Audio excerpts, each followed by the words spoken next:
Hi, hello mga kaibigan. Kumusta naman kayong lahat at mapagpalang araw ng Biyernes sa inyong lahat. Nasa ika-15 araw na tayo sa buwan ng Disyembre. Bukas magsisimula na ang tradisyon ng pagdiriwang ng Misa de Gallo, Simbang Gabi. Sana maging mabunga yung paghahanda natin sa nalalapit na kapanganakan ng ating Panginoong Hesukristo na ating tagapagligtas.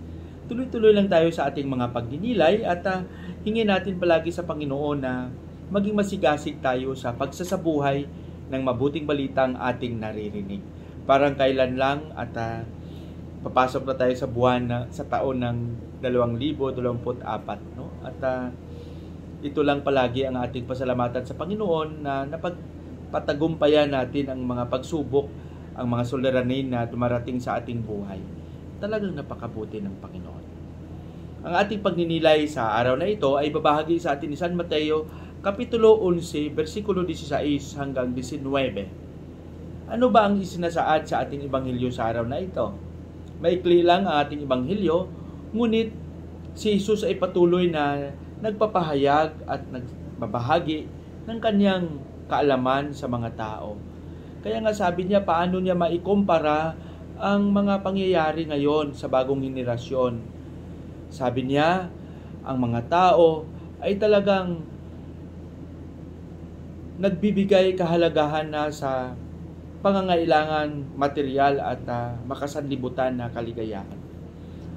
Parang may ugnay din natin ang pangyayari sa Ebanghelyo sa ating pagkasalukuyang panahon.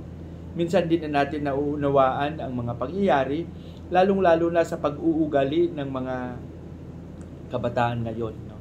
Nakatitig ang lahat sa cellphone, kung ano-ano na lang ang ginagawa. Minsan, dahil posible iba ang ating mga henerasyon, pero minsan hindi natin mauunawaan ang kanilang pag-uugali pag hindi tayo marunong umunawa, pag hindi tayo marunong makisabay sa kanila, talagang tataas ang presyon, no, sa kanilang mga ipinapakita.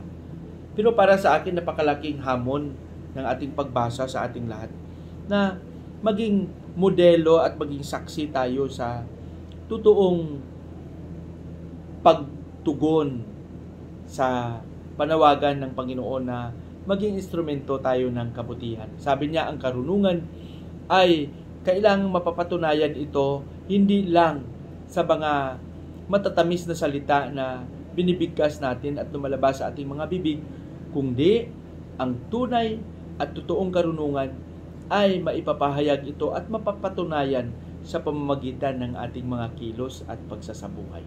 Para sa akin, ito yung magandang pagnilayan natin. Kasi kung salita lang ang ating basihan, pwede tayong magkwento, pwede tayong magbahagi ng ating mga opinyon, ng ating mga kaalaman sa maabot ng ating makakaya. Pero ang lahat ng ito ay magkaroon ng katuparan kung ang lahat ng mga sinasabi natin ay makikita mismo sa ating pamumuhay, sa ating mga pagkilos, at sa ating pag-uugali. Sana maging instrumento tayo.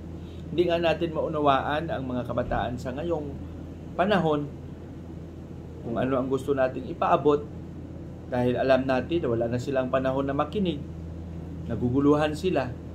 Pero sana kung ano man ang gusto nating maipaabot sa kanila ay maipakita natin mismo sa ating mga kilos. Patnubayan nawa tayo ng Panginoon. Sa ating panalangin, Panginoong Hesus, turuan mo kaming maging tapat palagi na saksi ng iyong paghahari.